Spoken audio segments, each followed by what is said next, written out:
आपण अजून एक व्यक्तीविषयी आज बघणार असो. त्याच येरिओच्या वाटेवर अजून एक व्यक्ती होता जो येशू ख्रिस्ताला भेटतो. आणि आज या व्यक्तीच्या जीवनाद्वारे सुद्धा आम्ही खूप मोठी गोष्ट शिकणार आहोत प्रियांनो. आणि ती व्यक्ती होती जक्कई. तर लूकाकृत शुभवर्तमानाच्या 19व्या अध्यायाचं पहिली 10 वचनं आपण वाचूया. आणि आज आपण जसं आंधळ्या बर्तमाईकडून आपण शिकलो तसं आज जक्कईकडनं पण शिकूया. तर लूक 19 पहिली 10 वचनं. त्याने एरिओत प्रवेश केला व त्यातून तो पुढे जात होता. एरिओमधनं येशू ख्रिस्त पुढे जात आहे. तेव्हा पहा, जक्कई नावाचा कोणी एक मनुष्य होता. तो मुख्य जकातदार असून श्रीमंत होता. येशू कोण आहे हे पाहण्याचा तो प्रयत्न करीत होता, पण गर्दीमुळे त्याचे काही चालेना, कारण तो ठेंगणा होता. तेव्हा तो पुढे धावत जाऊन त्याला पाहण्यासाठी उंबराच्या झाडावर चढला, कारण येशूला त्या वाटेने जावयाचे होते. मग येशू त्या ठिकाणी येताच दृष्टी वर करून त्याला म्हणाला, जक्कया, जक्कया, त्वरा करून खाली ये, कारण आज मला तुझ्या घरी उतरवायचे आहे. तेव्हा त्याने त्वरेने खाली उतरून आनंदाने त्याचे आगत स्वागत केले. हे पाहून सर्व लोक कुरकुर करू लागले की पापी मनुष्याच्या घरी हा उतरवयास गेला आहे. तेव्हा जक्कई उभा राहून प्रभूला म्हणाला, प्रभूजी पहा, मी आपले अर्धे द्रव्य दारिद्र्यास देतो, आणि मी अन्यायाने कोणाचे काही घेतले असेल तर ते चौपट परत करतो. येशू त्याला म्हणाला, आज या घराला तारण प्राप्त झाले आहे, कारण हाही अब्राहमचा पुत्र आहे. कारण मनुष्याचा पुत्र हरवलेले शोधावयास व तारावयास आला आहे. तर आता इथे त्याच एरिओच्या वाटेवर अजून एक व्यक्ती येशूला भेटतो, आणि तो आहे जक्कई. आणि जक्कईचं इंट्रोडक्शन, जक्कईबद्दल अशी ओळख करून दिलेली आहे की हा मुख्य जकातदार आहे. म्हणजे जे जकातदार होते, जे टॅक्स कलेक्टर होते, त्या टॅक्स कलेक्टरवर हा अधिकारी होता. म्हणजे टॅक्स कलेक्टरचा हा अधिकारी होता. आणि हा खूप श्रीमंत होता, कारण त्या युगामध्ये टॅक्स कलेक्टर लोक खूप श्रीमंत असायचे, कारण ते खूप मोठा भ्रष्टाचार करायचे, लोकांना पिडायचे आणि त्यांच्याकडनं पैसे गोळा करायचे. त्यामुळे ते खूप श्रीमंत होते.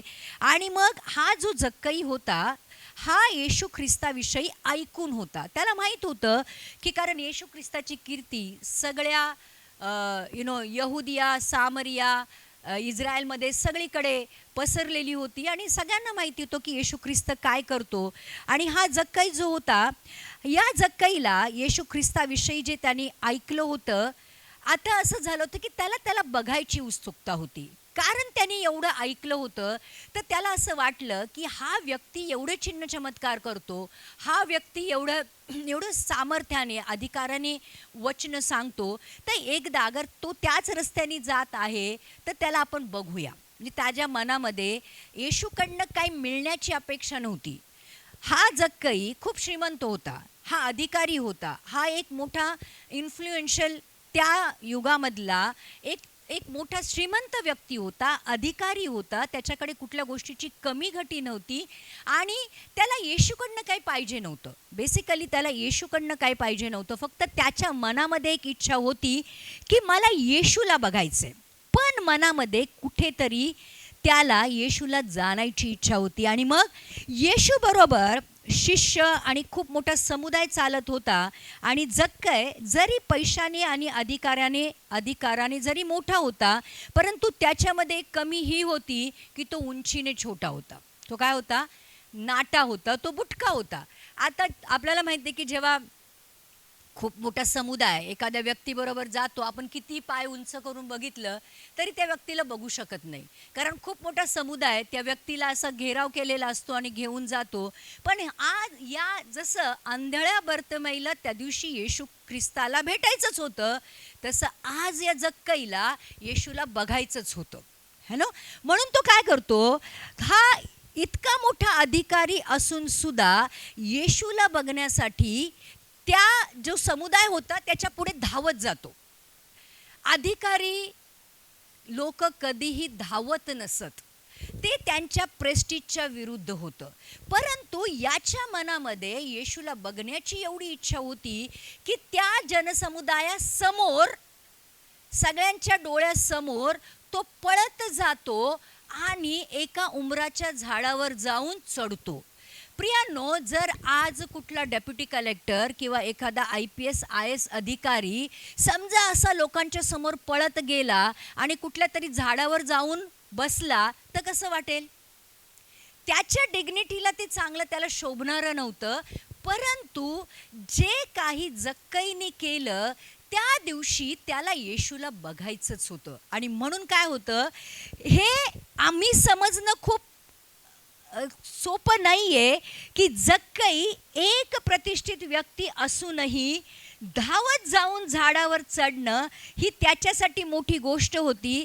आणि किती लोकांना माहिती आहे की उंबराच्या झाडावर खूप सारे किडे असतात, बरोबर? उंबराचं एक तुम्ही हे जरी उघडलं, एखादं फळ जरी असं उघडलं तरी त्याच्यामध्ये खूप सारे किडे असतात. आता मला सांगा, हा प्रतिष्ठित श्रीमंत व्यक्ती जाऊन कुठं कशावर चढलाय? उंबराच्या झाडावर, जेव्हा की त्याच्या अंगावर पूर्ण सारे किडे पसरले असतील. परंतु त्या झाडावर बसणं ही परीक्षा होती. परंतु जसं मी सांगितलं, त्या दिवशी जक्कईला येशूला बघायचं होतं. त्याच्यापासून त्याला काही अपेक्षा नव्हती, काही पाहिजे नव्हतं, त्याची प्रार्थना नव्हती, त्याच्यामध्ये कुठलं व्यंग नव्हतं, त्याच्या जीवनात कुठला प्रॉब्लेम होता म्हणून तो येशूला भेटायची इच्छा करत नव्हता. फक्त त्याला बघायचं होतं. आणि मग शास्त्री परुषी जेव्हा येशूचा द्वेष करत होते तेव्हा एक व्यक्ती येशूला फक्त बघण्यासाठी धडपडत होता. लक्षात घ्या, येशूला बघण्यासाठी धडपडत होता, कारण कुठे ना कुठे येशू ख्रिस्ताबद्दल त्याला आदर होता. आणि म्हणून प्रियांनो, येशू त्याच उंबराच्या झाडाखाली जेव्हा येतो, जेव्हा चाललेले आहेत सगळे, आता हे उंबराचं झाड आहे, तो फांदीवर वरती बसलेला आहे, नाटासा आहे, तो कुणाला दिसत पण नसेल. परंतु जेव्हा येशू ख्रिस्त चालत येतो, त्या उंबराच्या त्या फांदीच्या खाली येतो आणि येशू ख्रिस्त आपली दृष्टी वर करतो. कारण येशूला माहिती होतं की जक्कई नावाचा एक जकातदार आहे, त्याला आज मला भेटायची इच्छा आहे आणि मला खास बघण्यासाठी त्यांनी काहीतरी प्रयत्न केलेला आहे की तो त्या उंबराच्या झाडावर जाऊन बसलेला आहे. आणि जसा येशू ख्रिस्त त्या उंबराच्या झाडाखाली येतो ना प्रियांनो, तो आपली दृष्टी वर करून त्याला बोलवतो. काय करतो? बोलवितो. आणि मग देवाला बघायची आणि भेटायची इच्छा ही देवाच्या दृष्टीने आम्हाला देव आमच्याकडे आकर्षित होतो. फक्त प्रभू मला काही नाही पाहिजे, मला तुला बघायचंय. प्रभू माझी कुठलीही प्रार्थना नाहीये, मला तुला बघायचंय. प्रभू मला तुझ्याकडे काही मागायचं नाहीये, मला तुला बघायचंय. आणि ही जी एक इच्छा आहे ना प्रियांनो, ही इच्छा सुद्धा परमेश्वराला आमच्याकडे आकर्षित करते. आणि म्हणून जेव्हा येशू म्हणतो जक्कया, त्याला काय म्हणतो? आता येशूला माहिती आहे त्याचं नाव नाही, येशू त्याला पहिल्यांदा भेटलेला आहे. पण प्रियांनो, एक गोष्ट लक्षात ठेवा, तुमची नावं किती लोकांना माहिती आहेत आम्हाला माहीत नाही, पण पवित्र शास्त्र सांगतं प्रत्येकाची नावं येशूला माहिती आहेत. देवांच्या देवाला, राजांच्या राजाला, स्वर्ग आणि पृथ्वीच्या निर्माणकर्त्याला तुमचं नाव माहीत आहे, हे लक्षात घ्या. आणि येशू ख्रिस्त जक्कयाला एकेरी नावाने हाक मारतो, जक्कया त्वरा कर, झाडावरून उतरून खाली ये, कारण आज मला तुझ्या घरी राहायचंय. तुझ्या घरी उतरायचंय म्हणजे काय? आज मला तुझ्या घरी राहायचंय. आणि मग देवाला झाडावर बसलेला कोण आहे हे माहीत होतं, त्याला देवाला बघायची इच्छा आहे हे माहीत होतं, त्याचे नाव जक्कई आहे हे येशूला माहिती होतं. आणि आज जरी मी त्याच्या घरी गेलो तर त्याचं जीवन बदलणार आहे, त्याच्या परिवाराचं जीवन बदलणार आहे हे येशूला माहिती होतं. येशू ख्रिस्तानी कुठलंही काम आपल्या जीवनामध्ये उगीचच केलं नाही. प्रत्येक गोष्टी मागे येशू ख्रिस्ताची योजना होती आणि येशू ख्रिस्ताचे मानव जातीसाठी खूप मोठे प्लॅन आणि खूप मोठे पर्पज होते. आणि म्हणून इथं प्रियांनो, येशू फक्त त्याच्या घरी विजिट करायला गेला नव्हता, फक्त जेवायला आणि राहायला गेला नव्हता, लक्षात घ्या. परंतु प्रकटीकरणाच्या 3 अध्यायाचं 20 वचन हे सांगतं, या वचनामध्ये असं म्हटलेलं आहे की येशू ख्रिस्त तुमच्या हृदयाच्या दरवाजाच्या बाहेर उभं राहून तुमचं हृदयाचं द्वार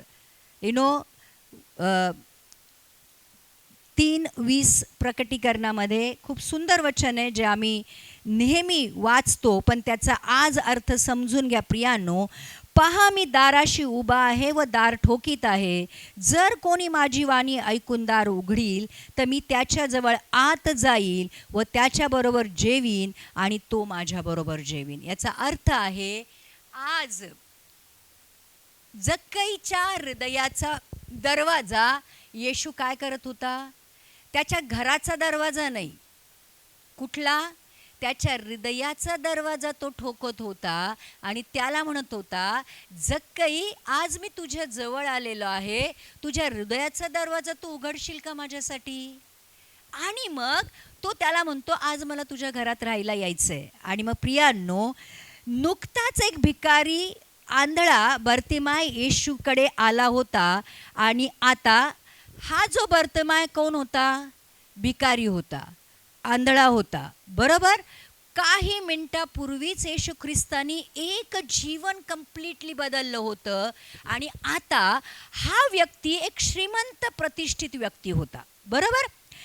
प्रत्येकाला तारण हे कुठल्या गरिबासाठी किंवा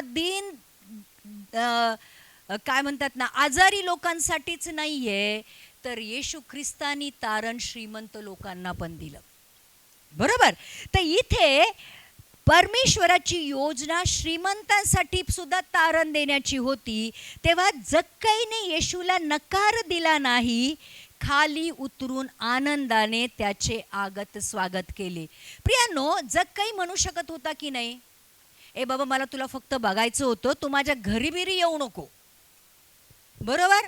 कारण शास्त्री परुषी ऑलरेडी तुझ्या विरुद्ध आहेत, तुला जर मी घरी घेऊन गेलो तर परत त्यांचं टार्गेट मी होईल, असं बोलला तो.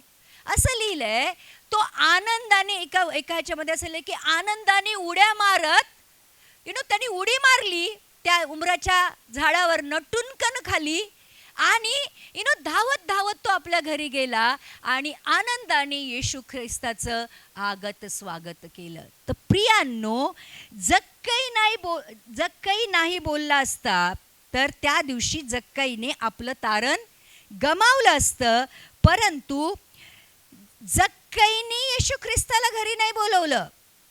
येशू ख्रिस्ताने स्वतः जक्कईला सांगितलं की आज मला तुझ्या घरी यायचं आहे. तर जेव्हा हृदयापासून आम्हाला येशू ख्रिस्ताला बघायची इच्छा असते, तेव्हा येशू ख्रिस्त आमच्या हृदयातच नाही, आमच्या घरात पण येतो. आमेन. तर प्रियांनो, जक्कई सगळ्यांच्या नजरेमध्ये महापापी होता. काय होता? Tax collector. आपल्या आजच्या या काळामध्ये सुद्धा काही असे डिपार्टमेंट आहेत जे खूप बदनाम आहेत. त्या लोकांना आम्ही म्हणतो की बाबा हे सगळ्यात मोठे करप्ट लोक आहेत, हे खूप महापापी लोक आहेत. आता हा जो जकातदार होता, हा फक्त जकातदार नव्हता, तर जकातदारांच्या वरती काय होता? हा अधिकारी होता. आता हा महापापी होता. आणि हे पाहून की येशू जक्कईच्या घरी राहायला जात आहे, इथे लिहिलंय सर्व लोक. कोण? इवन शिष्य सुद्धा आणि जितके पण लोक येशू ख्रिस्ताबरोबर चाललेले होते, सगळे लोक कुरकुर करायला लागले की हा पाप्याच्या घरी कसा राहायला जाऊ शकतो. ठीक आहे, आंधळ्या बर्तिमाईला ठीक केलंय, ओके, बट आता हा एवढा करप्ट अधिकारी आहे, ह्याची इतकी बदनामी झालेली आहे, अशा बदनाम माणसाच्या घरी येशू ख्रिस्त राहायला कसा जाऊ शकतो? म्हणजे आजकालच्या जमान्यामध्ये सांगाल तर कुठला गँगस्टर असेल किंवा कुठला अतिरेकी असेल किंवा एखादा मोठा करप्ट अधिकारी आहे, त्याच्या घरी जर तुम्हाला जायला म्हणजे कुणाबरोबर आपलं नाव जरी जोडलं गेलं तरी आजकाल लोक घाबरतात. ए बाबा मला याच्याबरोबर जोडू नको, त्याच्याबरोबर जोडू नको. मोठे मोठे पॉलिटिशियन सुद्धा घाबरतात एखाद्या व्यक्तीच्या नावाबरोबर आपलं नाव जोडण्यासाठी. परंतु हा राजांचा राजा, देवांचा देव आता एका महाकरप्ट महापापी माणसाच्या घरी राहायला जात आहे. आणि मग सगळ्यांचे असे डोळे मोठे झाले, कपाळावर आठ्या पडल्या.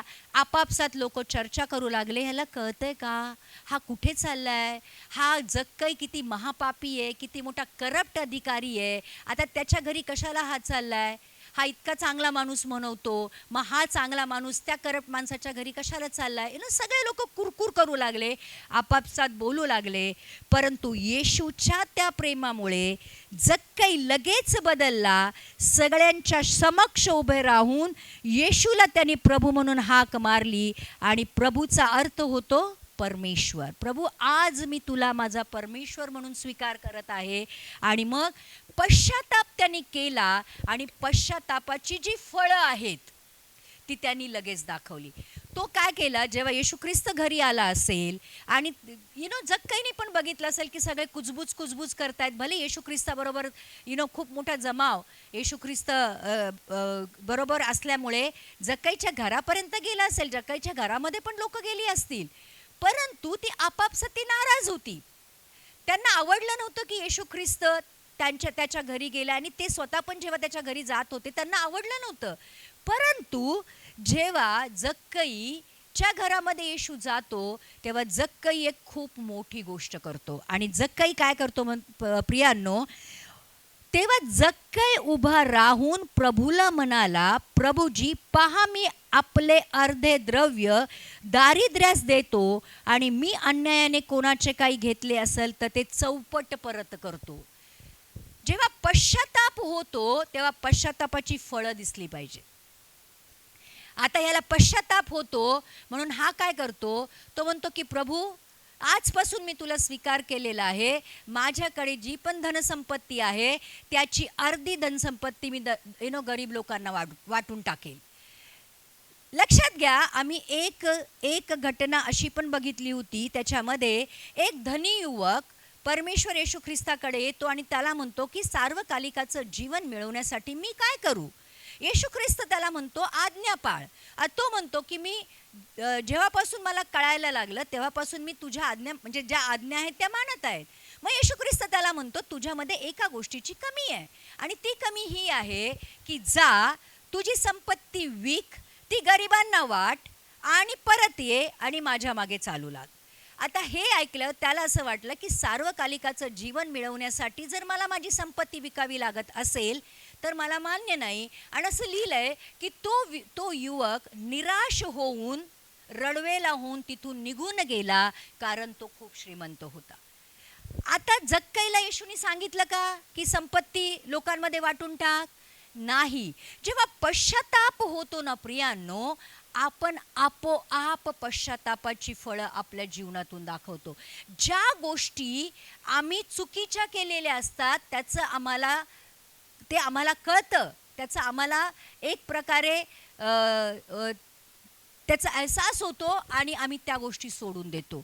म्हणून जसं येशू ख्रिस्त त्याच्या घरामध्ये आला, जक्कईला कळालं की प्रभू माझ्या घरामध्ये आलेला आहे आणि तो अर्धी संपत्ती वाटून देतो आणि तो परत एक गोष्ट डिक्लेअर करतो, सगळ्यांच्या समोर सांगतो की ज्याचं पण जे पण काही मी अन्यायाने घेतलेलं आहे त्याच्या चौपट मी परत करतो. प्रियांनो, ही सोपी गोष्ट नव्हती. आतापर्यंत जो व्यक्ती पैशाच्या मागे लागला होता, ज्यांनी पैसा आपला परमेश्वर बनवला होता, जिथे कुठे त्याला संधी मिळत असेल तिथे तिथे त्यांनी लोकांना लुबाडलं असेल, तो पैशाच्याच मागे होता. आता तो मनुष्य जेव्हा येशू ख्रिस्ताच्या मागे चालायला लागला तेव्हा त्याला पैशाबद्दलचं प्रेम बिलकुल निघून गेलं. म्हणून परमेश्वर म्हणतो की एकाच जीवनामध्ये तू दोन स्वामींची सेवा करू शकत नाही. पैसा आणि परमेश्वर या दोन गोष्टींना तू समान प्रेम करू शकत नाही. एकावर प्रेम करशील आणि एकाचा द्वेष करशील. जक्कईनं आपल्या जीवनातनं हे दाखवून दिलं की प्रभू, जे प्रेम माझं पैशावरचं होतं ते आता तुझ्यावर आहे, म्हणून तुझ्या खातीर आजपासून मी पैसा सोडत आहे. किती सुंदर गोष्ट आहे. किती किती किती सुंदर रीतीने त्यांनी आपला परमेश्वरावरचं जे प्रेम होतं ते प्रकट केलं. आणि म्हणून प्रियांनो, या घटनेच्या सुरुवातीला सांगितलं होतं की जक्कई श्रीमंत होता. मग असे काय झाले की न सांगताच जक्कईने आपली संपत्ती गरिबामध्ये वाटावी आणि अन्यायाने जे पण घेतलेलं होतं त्याचं चौपट परत करण्यासाठी तयार व्हावं. त्याला माहीत होते जगिक संपत्तीपेक्षाही मौल्यवान गोष्ट आज त्याला मिळाली आहे, आणि ते म्हणजे येशू ख्रिस्ताचं प्रेम. आमेन. आणि म्हणून प्रियांनो, पापी लोकांनाही माहीत असते की ते पाप करतात, परंतु जेव्हा त्यातून बाहेर पडण्याचा मार्ग त्यांना सापडतो ते सगळं सोडून देवाकडे येतात. प्रत्येक पापी फक्त परमेश्वराकडे येण्याचा मार्ग शोधत असतो, लक्षात घ्या. आणि ज्या क्षणी त्यांना तो मार्ग मिळतो ना, तेव्हा खूप सारे महापापी जे आमच्या खूप साऱ्या लोकांनी, पापी लोकांना असं म्हटलेलं की तुम्ही नरकातच जाणार, तुमचं कधी तारण होणारच नाही, तुम्ही असेच मरणार.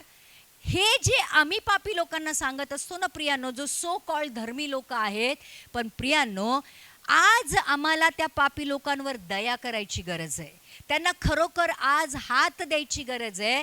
कारण तुमचा एक प्रेमाचा शब्द, तुमची एक प्रार्थना, तुमचं एक इन्व्हिटेशन चर्चमध्ये येण्याचं एका महापाप्याचं पूर्ण जीवन बदलू शकतं. म्हणून आम्ही महापापी, पापी म्हणून लोकांना इग्नोर करून त्यांना द्वेष नाही केला पाहिजे. येशू ख्रिस्तासारखं पाप्यांनाही येशूकडे येण्याचा मार्ग दाखवला पाहिजे. का येशू गेला त्याच्या घरी? कारण त्याला माहिती होतं आज जर मी जक्कईच्या घरी जाईल तर जक्कईचा आज उद्धार होणार आहे. आणि म्हणून प्रियांनो, म्हणूनच येशू म्हणतो वैद्य आजारांसाठी आहे, ज्यांना जे निरोगी आहेत त्यांच्यासाठी नाही आहे. येशू पाप्यांसाठी आला होता. जे स्वतःला धर्मी समजतात त्यांच्यासाठी येशू नाही. येशू पापांमधून बाहेर काढण्यासाठी आला होता. आणि म्हणून येशूने जक्कईचा पश्चाताप बघितला. येशू त्याच्या घरात आल्यापासून त्याचा झालेला आनंद, येशू स्वतः तो तारणारा परमेश्वर आहे हे बोलतो की आज या घराला तारण प्राप्त झालेलं आहे. काय म्हणतो येशू? फक्त जक्कईचा नाही, परंतु त्याच्या घराण्याचंही त्या दिवशी तारण झालं. आणि प्रियांनो, आता येशू ख्रिस्त त्याला असं म्हणतो की तू अब्राहमचा पुत्र आहे. काय म्हणतो त्याला? येशूने त्याला म्हटले आज या घराला तारण प्राप्त झाले आहे, कारण हाही अब्राहमचा पुत्र आहे. लक्षात घ्या, आज जे लोक स्वतःला अब्राहमचे पुत्र म्हणतात, 3 रिलिजन्स आहेत, ते अब्राहमचे पुत्र स्वतःला म्हणून घेतात. पण देवाच्या दृष्टीने विश्वासाचे तेच अब्राहमाचे पुत्र आहेत. जे येशूवर विश्वास ठेवतात तेच अब्राहमचे पुत्र आहेत. लक्षात घ्या, बाकी सगळे लोक स्वतःला अब्राहमचे पुत्र म्हणवत असतील, परंतु येशू ख्रिस्तावर विश्वास ठेवणारे मग आमच्यासारखे अन्य जाती सुद्धा येशूवरच्या विश्वासामुळे अब्राहमाचे पुत्र बनतात. आणि मग येशू या जगामध्ये ज्या कामासाठी आला होता तो ते करत होता, हरवलेले शोधायला. हे आम्ही आणि आम्हासारखे पापात जगात हरवले होते. येशूने एकेकाला नाव घेऊन बोलावले व त्यांचे तारण केले. आम्ही सुद्धा जगामध्ये होतो, आम्ही पण हरवलं होतो, आम्ही पापामध्ये होतो, पण येशू ख्रिस्तानी आमचं नाव पण घेतलं, आम्हालाही बोलवलं आणि आमचंही तारण केलं. तर एरियोला जाता जाता 2 व्यक्तींचं तारण येशू ख्रिस्तानी केलं. एक होता भीक मागणारा आणि एक होता अतिश्रीमंत. तर प्रियांनो, जेव्हा येशू ख्रिस्त तारण करतो तेव्हा तो गरीब श्रीमंत भेदभाव करत नाही. तो फक्त त्याच्याकडे जातो, त्याला माहिती असतं की कोण पश्चाताप करेल आणि कोण त्याला स्वीकारेल आणि कोण त्याच्या राज्यात येईल. आणि म्हणून तो म्हणतो, मनुष्याचा पुत्र हरवलेले शोधावयास व त्यांना तारवयास आलेला आहे. तर प्रियांनो, आज या 2 व्यक्तींद्वारे आपण येशू ख्रिस्ताची जी मानवजातीसाठी जी योजना आहे, मानवासाठी जी योजना आहे तारण्याची, उद्धार करण्याची, पापापासून तारण करण्याची, आज आम्ही किती स्पष्ट रीतीने बघू शकतो. आणि आपण म्हणू शकतो की आमचा देव किती महान आहे. आमेन.